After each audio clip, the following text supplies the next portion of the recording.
A day in my life as Disney princess, char, housewife pala guys. For today's vlog, nag-crave tayo no ng pansit. So, syempre, crave mo, luto mo. Ang inuna ko palang niluto is yung pork guys. So, bali pinakuluan ko siya tapos sabay prito na. And then next, yung chicken, ginayat-gayat ko na yung chicken. And then itong chicken broth, inano ko na siya guys, linagyan ko na ng mainit na tubig para malusaw.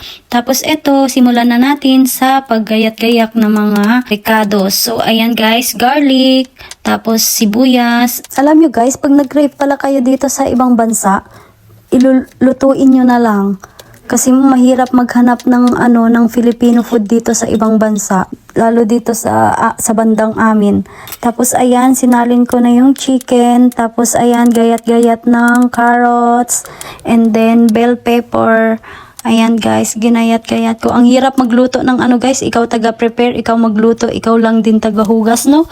Tapos, yung repolyo, ayan, gayat-gayat natin yung repolyo. Pero half lang yung nilagay ko dyan guys kasi madami. Tapos yung sprouted beans, hinugasan ko na din para malinis. Pati yung parsley, ayan, di ba ang arte, may parsley pa. Tapos para talaga yung cravings, makain yung cravings mo. Tapos ayan, nagsatay na ako ng garlic tsaka onion. Tapos yung chicken. Tapos, naglagay na din ako ng soy sauce and then oyster sauce.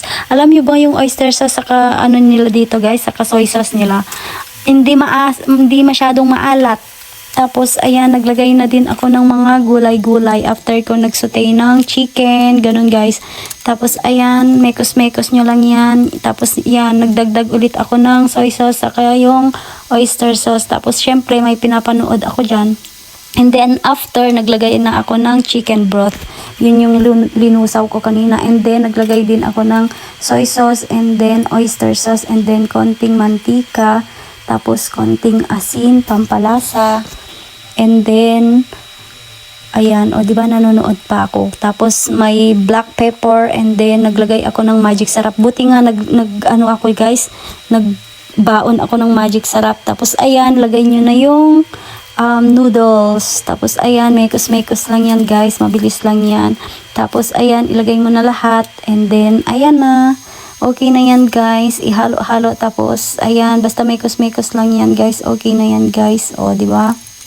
Tapos, ito na, tinawag ko na ang hubby. Kakain na. Buti approve ang luto ko sa hubby, guys. Do hindi yung parang pansit talaga natin yung lasa niya. Iba kasi yung toyo dito guys. Yun pala dapat yung kinuha ko sa Pilipinas, yung toyo, mga ganun, magic sarap. Buti may dinala pa akong magic sarap. Tapos oyster, iba yung lasa ng oyster sauce nila guys. Tapos ayan guys, kain na guys. Buti na craving satisfied na naman tayo guys. Buti pumayag ang hubby. Sabi ko kailangan ko ng ganito, kailangan ko ng gulay, lime, mga ganun. Tapos, diba, may pa-chopstick pa tayong nalalaman. Diba? Ang sarap niyan, guys. Buti, ngayon, alam ko na magluto ng pansit. Kung hindi ko yan ginawa, hindi ko malalaman paano magluto ng pansit, diba? Pero, buti dito, mabilis lang, gayahin. Thank you for watching, guys. Bye!